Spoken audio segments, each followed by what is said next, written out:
The lesson I'd like to impart, if there is one, Uh-huh. it really is fun to be a wise ass and funny and make everybody laugh, but like, you got to bring something to the table, or you're just gonna get fired. Yeah, yeah. You've got to. It's great to be funny and crazy and do bits and hopefully bring up the level of people's spirits in the room, because it can get Yeah. it can get arduous. Yeah. Yeah. But if that's all you do and you're not contributing, you're going to be a distraction, and you're going to get, so that's something that gets earned over time. You're listening to Screenwriters Need to Hear This with Michael Jamin.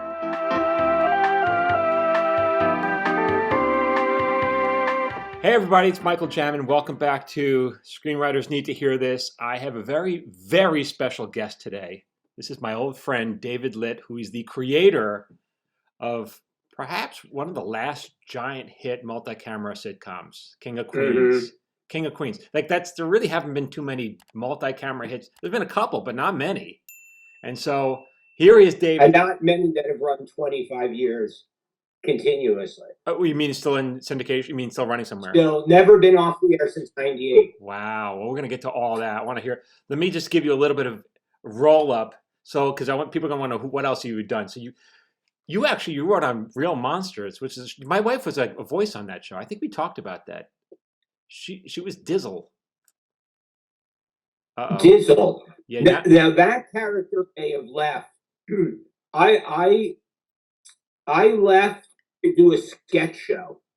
What show was that? After about 6 months. So I was there with Ickis, Oblina, and Crumb. Crumb, interesting. Now, okay. Great place to work, by the way, for anybody who has the opportunity. What, in kids animation? Chupo. What's that? Where? You cut out. Klasky Chupo. Oh, Great place to work. Are they still making stuff though? I don't know. They used to do Rugrats. I don't know if they still do, but right. They're unbelievably talented and like really great to the creatives. And so, in other words, if we can build a time machine, that was my first. So your advice. My first job uh-huh. I got was on Real Monsters, and the earthquake hit the first day I started. Right. The Northridge quake hit. So they, to their credit, they paid everybody. Even though they were closed for a couple of weeks, they paid everybody. Interesting. They were the studio too. How did you get that job? Because okay, let's start from the beginning. You're from Queens. You lived that life of king. Right. And so we'll get there. But how did you get your first job on? Writing it? Yeah, I don't like to brag by telling people I'm from Queens, but yep. You can't hide it. That's that obvious. How did I get that job? Here's how. I fast forwarding a little bit. I moved from New York to LA. The first week or two I was there, I made a commitment. I was going to go to every party I got invited to. Because I'm not a party guy. I don't like going to these things. But I felt like I had to make friends. I needed to meet people. So a friend of a friend said, hey, come to this party out in the Palisades. I said, okay.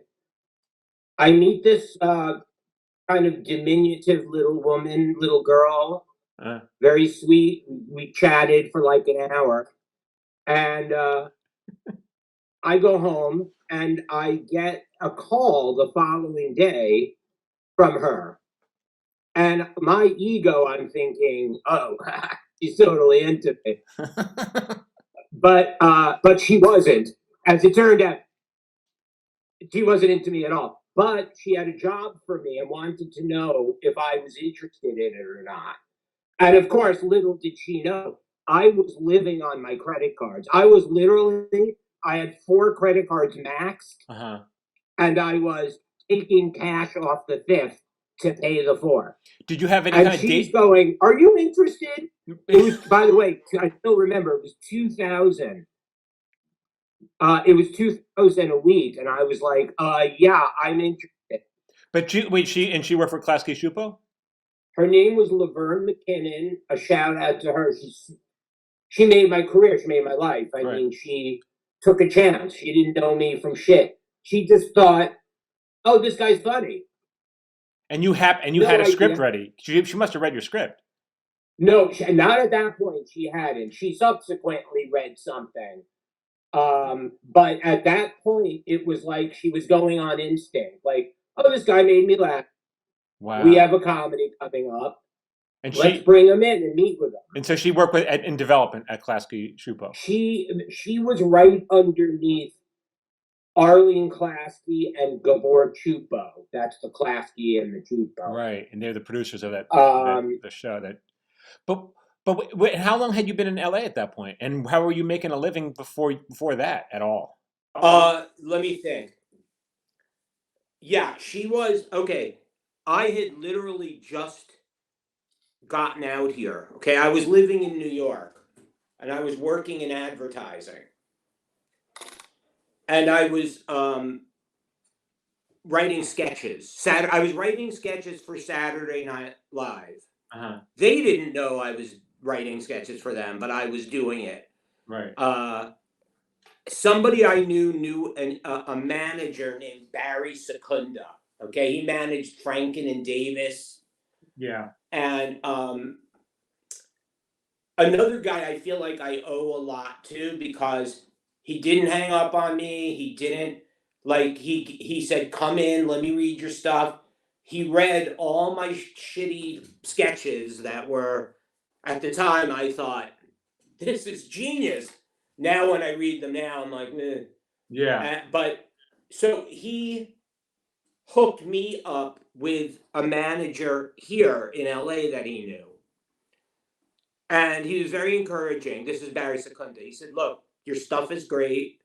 You have the potential, but you've got to get out to California. You cannot be a full-time comedy writer from New York. It's very difficult. Right. And that's one thing when people call me for advice, I always ask them. A lot of people, the main thing, they don't want to move away from their family, their home, their friends. That's the scariest thing you could do. Mm-hmm. But you've got to be ready to do it, because you're very, very likely not going to get a job if you're not in Los Angeles. I say this all the time. Once you get good in Los Angeles, once you get Michael Jamin level, you can live anywhere in the world. Yeah. Not you, a different Michael Jamin. Yeah, not me. I have to live in LA.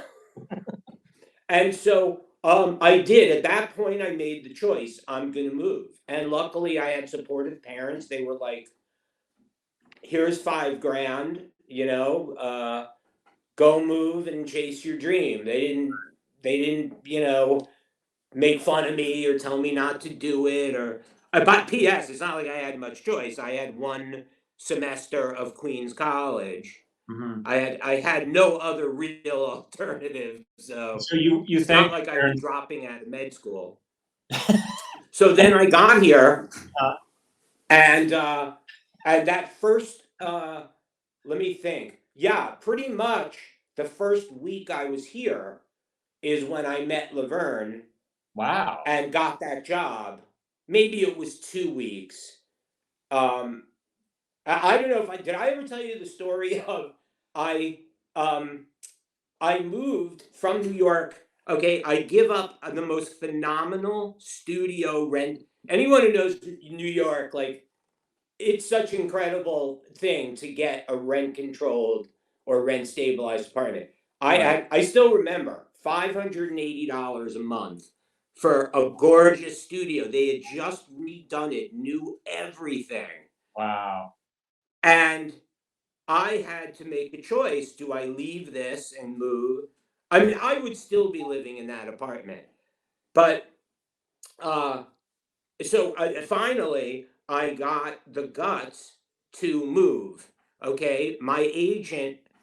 What happened is, I'll give a little secret. I don't even know if they do this anymore, but there's something they made back then called the Hollywood Creative Directory. Right. Okay, it was a big green book, and it had all the agents in it. Right. their phone numbers, what agencies they were with. So what I would do every day after my shitty day job, which made me want to hang myself. In advertising.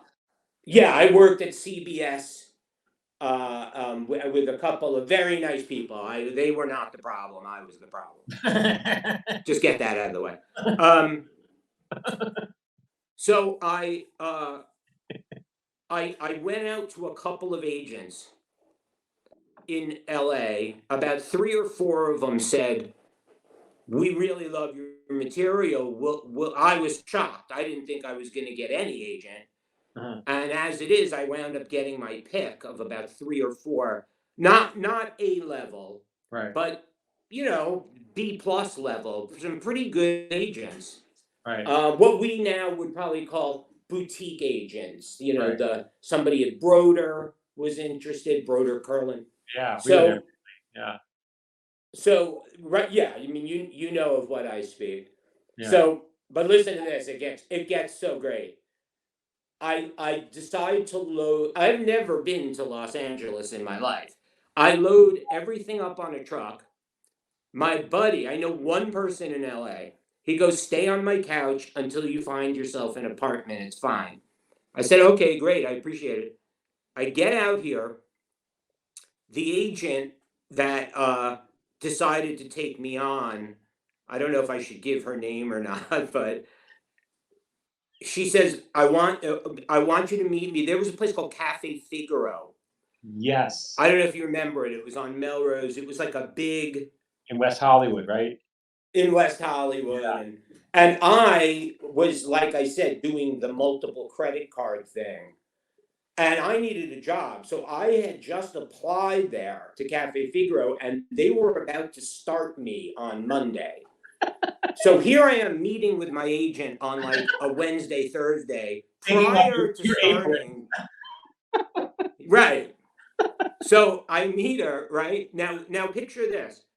My stuff is still on a moving truck coming across the country with no destination because I haven't found an apartment yet. Right. I'm going to look for an apartment, and I'm going to then call the moving company and say, "Here's where you need to deliver to." So in the meantime, over lunch, as we're having lunch, this agent is acting kind of odd. And I'm like, "Why is she acting so weird?" Okay, so finally it comes out. She says, "Listen, I need to let you know I'm leaving the agency." It was Innovative Artists. Yeah. She goes, "I'm leaving the agency." And I'm like, I'm not joking. I just got there. I hadn't been there 24 hours. Right. I'm like, "Okay, well, I'll go with you. Where are you going?" She says, "No, I'm leaving the business entirely and I'm suing them for sexual harassment." We'll have to get the name afterwards. I think I might have may have had the same agent. So she, I'm not joking. Well, I have to say that we turned out to be good friends as time went on. I don't want to give too many specifics, but we'll talk after. Yeah. We'll talk off the air. Yeah. But all the good stuff is off the air. I don't want the 4 people listening to know her. But what happened is, and by the way, capping this whole thing, when we get outside to get our cars, she goes, "Do you have money? I don't have any money, and I can't pay the valet." I paid for her valet. But here's where the story turns into like a positive. It's like I called all the agents back that had been willing to take me on and that I had passed on. And I told them what happened. I said, I came out, blah, blah, blah. Luckily, I had left it on good terms, and I did wind up connecting with a great agent at Premier Artists. Mm-hmm. Her name was Susan Sussman. Okay.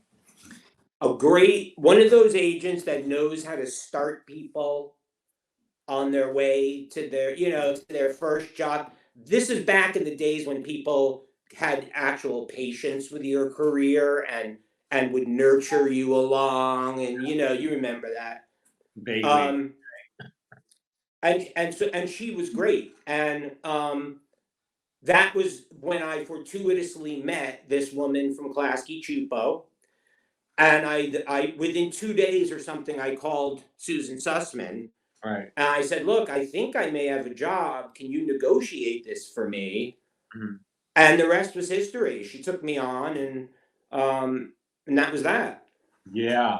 But then why did you leave Real Monsters so quickly though? I left Real Monsters because Real Monsters was a Nickelodeon children's show.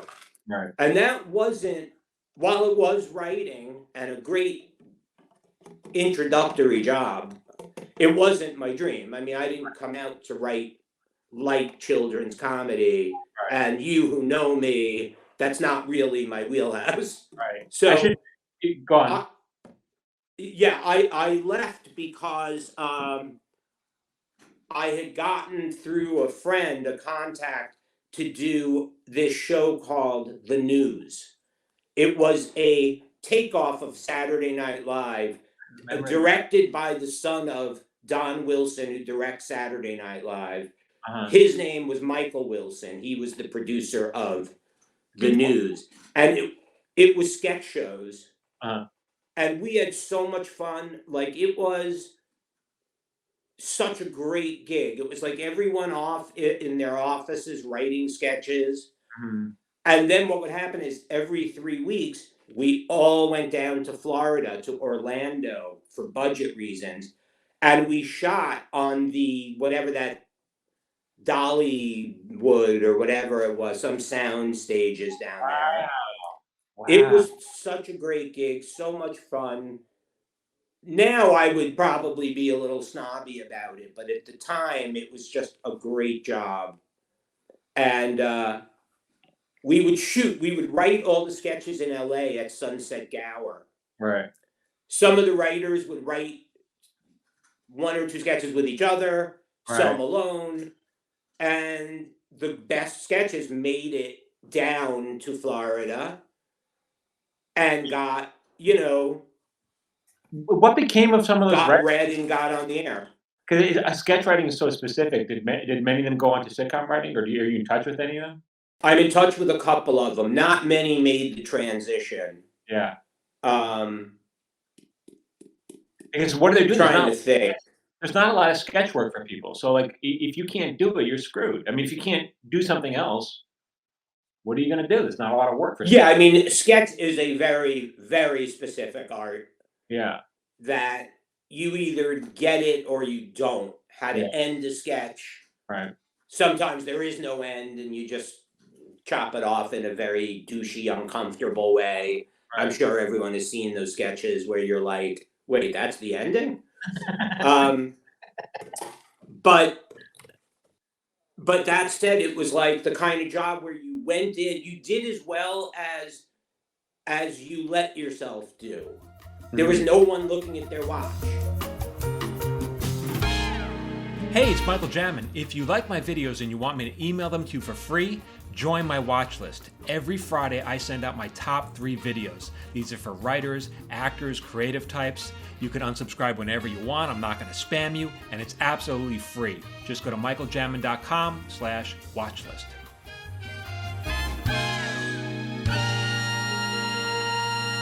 Okay, so you were saying you were working as a property manager. It was reaching a point, though, where it was so tempting to have free rent, but I was being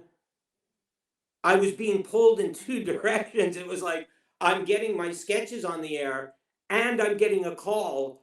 My toilet is plugged. So I'm like running home from a table read to fix a toilet, So finally, again, much like New York, I had to make a hard choice and get away from the comfortable. These look pretty good on me. And get away from the comfortable, and I quit the job, and I wound up getting moving out, getting an apartment, And that was that. And then from there, let me think. From there, oh yeah, then I wrote an Ellen spec. Remember Ellen Yeah, of course. with Ari Gross, and I Yeah. love that show. Yeah. And by the way, here, this is a great lesson for anyone who cares enough to listen to what I'm saying. You know, a lot of times people say, like, I wrote a lot of specs. I probably wrote about 12 or 15 Right. specs. I wrote a Herman's Head. I wrote a lot of, you know, just shows I really liked. I didn't worry so much about will it get made, will it, I just knew it was like sharpening Right. my knife, you know? And I wrote an Ellen, which everybody was like, why are you writing an Ellen? No one's watching it. It's not, you know, back then the big ones were like Mad About You and Mhm. Seinfeld. And I said, I just love it. You know, I don't know. I mean, I love it. So I want to write it. Right. And so I wrote it. And then Michael Whitehorn, who I co created King of Queens with, he and I had already worked together on a show called, he had hired me on a show called Ned and Stacy with Tom Church. Right. That was another great show. Yeah, I loved it. It was a lot of fun. Michael was a great teacher and mentor. He would let me come to the mixes, I mean, as a, you know, I was still a staff writer at Right. that point, and he was bringing me to the mixes, to Was he the bringing everyone, edits. or just kind of you? Did he take like? Did he really just like you? He was sort of like taking anybody who felt they wanted to go. A lot of people just wanted to go home after a long day. But if you were really dedicated and wanted to learn, he was 100% about including you and explaining how come you're doing that? Why can't you, you know, why can't we do it this way? And he would explain, and I mean, some really just dumb questions I would ask him, and he was great. Yeah. And I think from Ned and Stacy, it became obvious we worked well together. Mhm. So that when King of Queens came along, he was very open to writing something together. Sony had a stand-up comic on stand or whatever, a holding deal, which was Kevin James. And Michael called me and he said, look, I found this comic. I think he's pretty special. What do you think? And I watched it. And I thought he was incredible too. Now, if I'm being honest, I needed the gig. I probably would have said he was incredible no matter what. But he was. You could just tell Kevin was special. Yeah. And so the next thing you know, Michael and I are writing this pilot together. And yeah, and that was another great experience. We wrote the whole thing in like 3 weeks. Mhm. It took no time at all. It was like, you know how it is. Like even with songwriters, I always talk about Mhm. when they write a great song, it doesn't take a month. It takes 10 minutes. Right. But what's interesting And is, that's how. but you like. Sorry, go ahead. Well, what's interesting is because like it was his clout. You know, he needed you. You had a good idea, but you needed him, right? Because he had a lot more clout. He was way bigger. Oh yeah, Right. yeah, very much so. In So when fact, some of those people think, well, how do I sell my show?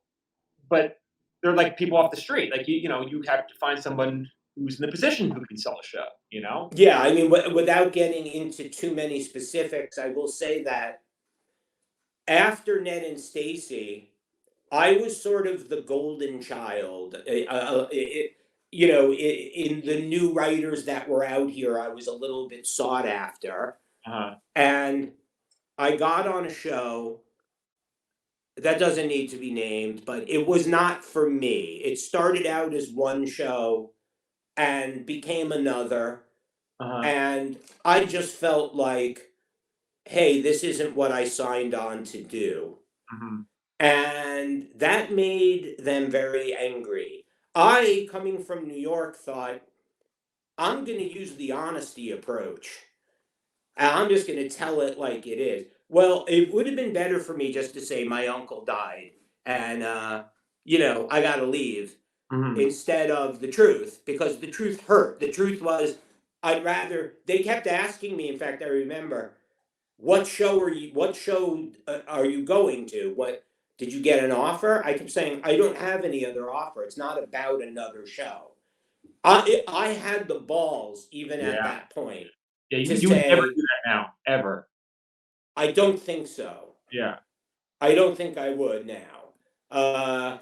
But at that time, I just was filled with myself enough that I said, you know, so what happened was in that interim is when Michael came to me with Kevin, Mm-hmm. and the studio was the same studio of the show I just left. Mm-hmm. And they were not having it. They were like, we want you never to work again.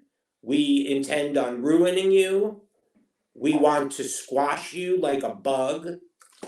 They were very upset at my hubris that I had said, you know, they were done.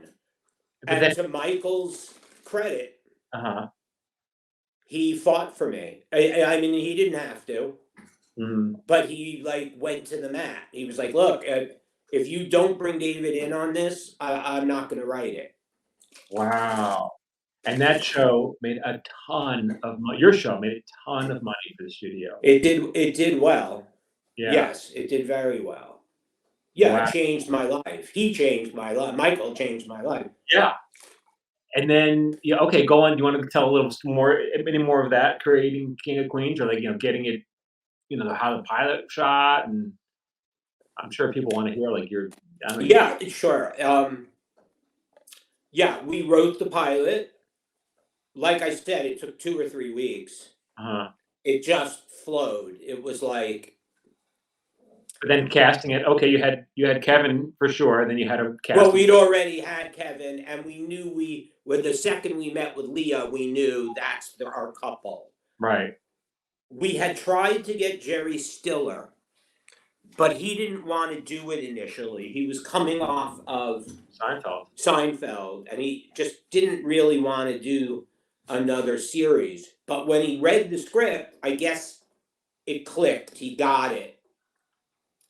So once we had those three in place, it came together at that point. How were the ratings in the beginning when you finally got on the air? The ratings in the beginning were solid, but not stellar. Right. We built pretty well. The thing that benefited us a lot was Kevin being friends with Ray Romano. Mm-hmm. Kevin doing guest spots on Ray's show. Right. There was a lot of crossover and a lot of helping hands, and it made it a lot easier to stick around a while and do crossovers because they were in each other's worlds. It's so sad because those days are over. Those days of those multi-camera, it just seems like it's over, Yeah, it is kind of sad. I mean, it's unfortunate because it's a great format if you do it right and in not a hacky old-fashioned way, but. And then, so you did that show, 200 or so episodes. Because I want to say how I met you. I met you. I was on Out of Practice. We were both on Out, and I guess we went on as a consultant. You're full time on Out of Practice, right? I had an overall deal at Paramount. Right. And they assigned me to Out of Practice. I think it was like 2 days or 3 days a week. Yeah, and I remember being on that show. That was Chris Lloyd and Joe Kinney. Chris Lloyd, he later co-created Modern Family. Chris Lloyd, and he ran Frasier. He has more Emmys on it. He has a mantle full of Emmys, like that won't. Yeah, Chris is a Emmys, and so Chris is really one of the most highly regarded writers in Hollywood. Comedy writers in Hollywood. And I just remember, and I could be remembering it wrong, but in my memory, meeting you, it was this is how you would write a scene if you wanted to have a comedy writer join a TV show. If you're writing a scene, a comedy writer enters a room This is how you would have written it. Because I remember we were working on a story, and you were late, and you came in. Your face is you burst into the door like we're working something. Suddenly the door flies open, and then your face is kind of red because you're probably running through the parking lot because you're gonna be late, and you're carrying a couple of boxes of gum, chewing gum, and the room was full silent, right? Because you just bound in. You're like, sorry, I'm late. And then I think I was the first to break the silence. I was like, oh, good, you brought the gum, right? And you go, yeah, yeah. And you, without missing a beat, go, yeah, yeah, I got plenty of gum. Don't worry about the gum. And you just set it down and you pull out your seat. And it was exactly how that's how a comedy writer enters a room in your script. Oh my God. And you were, I remember the rumor was that you were brought onto the show because so some comedy writers are they're not very funny in real life, but they can write a scene. They know how to be funny on paper. And then some comedy writers are just funny the minute you meet them. Right. And that was you. And you came in, and it was really part of it was like this guy David Litt. We want him because he's going to lighten the mood. He's gonna lighten the mood in the room. And that's exactly what you did every day. It was always like, I mean, I can't remember. There's so many. Well, it's funny because I really surprised myself with how much I loved working with Joe Keenan and Chris Lloyd. Like, yeah, their reputation was a little bit maybe serious, and well, they weren't like jokesters. What'd you say? They were the Frasier guys, so they had this reputation of being kind of, these really, smart and serious writers, and they certainly were. Both are amazingly talented writers. Oh, yes. They had this seriousness about them, and you were brought on almost like the comic relief to the comedy writers. Yeah, I think they enjoyed me like I was like the fun monkey. Right, and it was because that was because you had already had your King of Queens money. Like none of us had that money in our back pocket, but you. Right, everybody was nervous. We were worried about being fired. Right. Yeah, you're right. I was a little more relaxed because I wasn't sweating it so much. But once I got to know them, I wanted to do a great job for them. Yeah. But I remember one time, this is one of my favorite stories, is that we're stuck on a story beat. We're stuck on this thing for, I don't know, an hour or whatever. We're struggling on this beat. And then you kind of broke the silence. You go, okay, here's the bad version. Let me tell you the bad version of the scene. And then you spent like 5 minutes laying out what you thought, like, what's the hackiest, worst version of the scene? And then Chris Lloyd just looks at you and goes, what's the good version? And you just go, oh, I don't have that. And you almost fucking lost it. Oh my God. It was so funny. Oh my God. Was that the room where I used to have some funny bits that I would like literally take around different rooms with me? Yeah. I'm trying to remember. Was that the one where I would do milk and cookies time, where I would like stop for a minute? Just No. totally. I would say to Chris, I'd go, Chris, it's milk and cookies time. And he'd go, okay, go ahead. And I would literally just shut off and have milk and cookies at my desk while everybody else continued to work. It was so funny. I remember you coming in. I remember you coming in. You were one of the first people to buy an iPhone, and I think you came in with I think you upgraded to an iPhone 2, and you came and you like, this iPhone 2 is going to change my life. It's going to change my life. And I said, no, but you said the same thing about the first time you got the first iPhone. The iPhone. He goes, yeah. I know I said that, but I mean it now. I mean it. The 2 is my life. I know I said it before, but the 2 is going to change my life. The 2 is the one. You're fighting so much. Oh my God. You just made everyone laugh so much. I remember one time, maybe I shouldn't even say it, but I'm going to say it anyway, unless you tell me to cut it out. We were on the stage floor watching rehearsal, and you lean over to me real quietly, and you go, do you think Chris would mind if I flew to New York now? I think he would, because he's paying you. He wants you here for the rewrite. And you go, yeah, you're probably right. And that was the last I heard of it.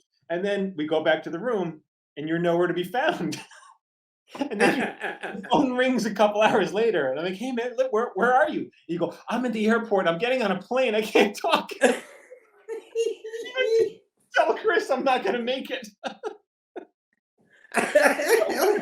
It's just so funny. And I told him, we were just like all just laughing about it. We were just everyone thought it was the funniest ballsiest thing. Yeah, you're right. He'd get mad.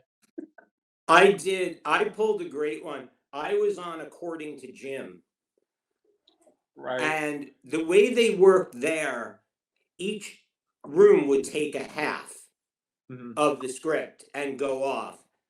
And I remember it was like we had our half, and we were all working.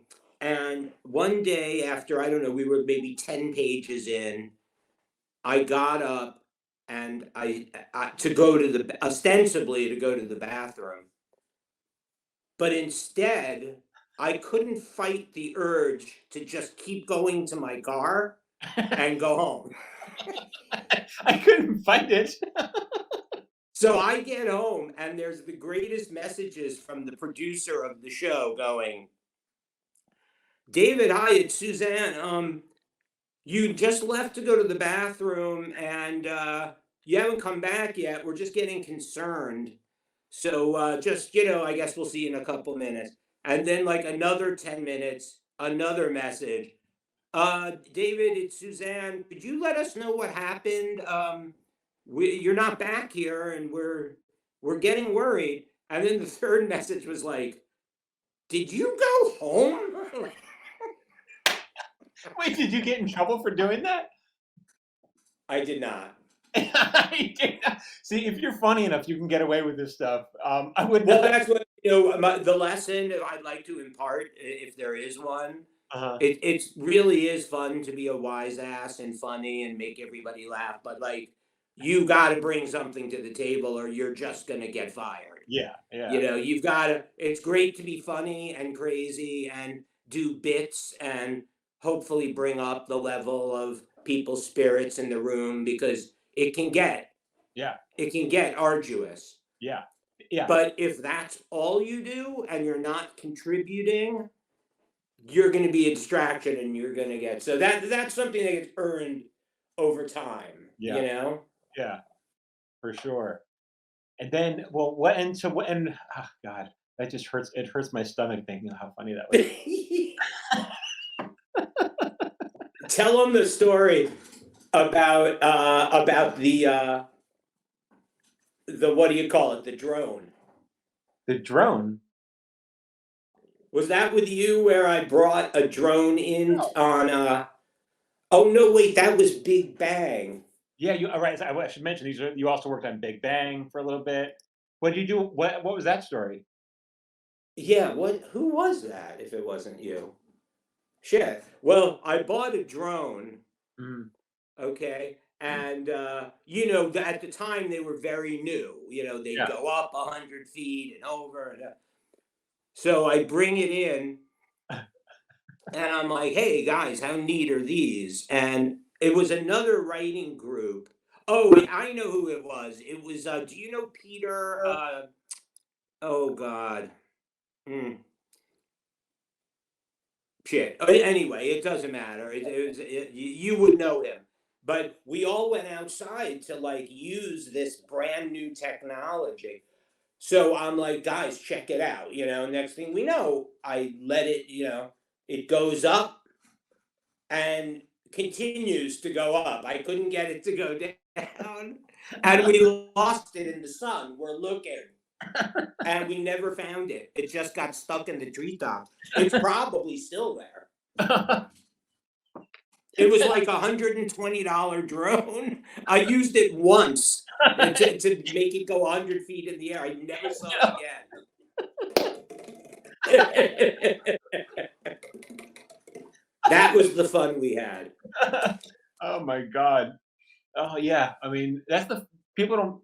It really sitcom writer really is a fun job if you're with funny people. But it's not so funny. It's a great job. I don't know. People need to understand I am a dinosaur. I mean, the experiences I had you probably wouldn't have anymore. Yeah, I think so. Yeah. Which is a real shame because it's comedy and it should be fun. Yeah. It's funny. It was because Jay Kogan did. Do you know Jay? Have you worked with Jay? Yeah, of course. I've known. Oh, okay. I worked with Jay on Nen Stacy. Oh wow. He did this podcast a week or two ago, and he kind of said the same thing. That rooms have tended to change. That he would do a lot of room bids, and you kind of really can't really do so many of those room bids anymore. But for what it's worth, better or worse. But uh, the world has changed. And I even remember after Out of Practice, you really wanted to do. You kind of just wanted to consult. You wanted to come in a couple of days a week and consult, which was something you could do a couple years before. You could there was there was some demand for that, and now there's no room for that anymore. Yeah, yeah. The real emeritus writers, the writers that were really looked up to, Yeah. could get a job a day on doing punch up on one show, a day on another, Hmm. and those times right around then went away, and there were no more jobs to be had of that ilk. I Yeah. mean, that was my complete, that was my absolute dream, was to be able to go to one show 2 days a week and maybe another show another 2 days a week, Right. um, and have fun and have a great time. But the budgets at that time started shrinking, and the allowance for somebody to come in 1 day a week just wasn't there. Part of I think about that, like, part of the benefit what we had when we were coming up is that we almost came through in a school. Like, you get on a sitcom, you'd learn from the people who had a ton of experience before you, and everyone kind of came from this school. You learn the craft from people before you. Hmm. It's kind of that doesn't really exist anymore because those shows don't exist. So you kind of winging it a little bit. If you're a young writer, you're kind of winging it. There's also a bit of a scary environment now. I think there's a lot of competition, Hmm. and it's putting somebody under your wing and being patient with them is, you don't see it as much because you could be costing yourself the job. You could be training somebody to take a job away from you. Um, Well, also, I don't. I mean, maybe I don't know. My experience is that the orders are shorter. You're not going to be on a certain. If you're on a streaming show, you might be doing 10 weeks out of the year or whatever. You're not doing. You're not working 35 weeks or 40 weeks. You're working. mhm. So, you know, what you got going on in there, Crackly? He's gonna. Nothing. What are you having a pastrami sandwich? All right. That's so. And so, what do you do now? I know you were developing on the side. You're constantly working on stuff. What's going on there? Right now, I'm being a little lazy. I should be better what I'm doing, but I'm working on a screenplay. I had a screenplay idea, Hmm. and that was my next step. Was I wanted to become a script doctor. I really wanted to come in and do, and quote, fix screenplays, punch Right. them up, etc. Right. I don't know how much Um, demand there is for that either. I don't either. I mean, my feeling is like, do what you love and do the best you can at it, and don't worry so much about the money. I have the luxury to be able to Right. do that, Right. but I really love, my dream would be to get a call and come in and work a couple of days a week on punching this script up or making that script funny. But, for now, I like working on an idea. I had an idea that kind of hit me, that's something I want to finish. So Right. that's what I'm doing right now. And it's great because your time's your own. You can work on it in the morning and do whatever you want later in the day. I'm also trying to do some dog rescue stuff. You're a dog rescue, so you walk around with a net into alleys Yes, with, it's like in the cartoons. with I some chase them sausage. with a big cargo net. No, I found out this horrifying thing that there are these wet markets in China that eat dogs alive. Right. Alive. Alive. That's Alive. that's too fresh. That's too fresh. Yeah. So I've wanted to start volunteering for dogs for a while. So I'm thinking about, I've been taking care of a cat for like the past 4 months. Right. She has since disappeared as of last week. I can't find her anymore. Taking care is not the right word then. Yeah. No, taking bad care. Let me put it that way. But the writing is something I will never stop doing. I mean, I love it. Some days, even a week, I might go and, get lazy and drop off, but it keeps me sane. It's a fun way to keep your imagination going. Yeah. And, it's really a different thing when you're doing it for yourself as opposed to as a job or to make money or to pay your bills. That's a different set of stress and responsibilities. Do you have any other advice for new aspiring writers? Any advice for what? New and upcoming writers. It is a great way to make a living. There is nothing more satisfying Yeah.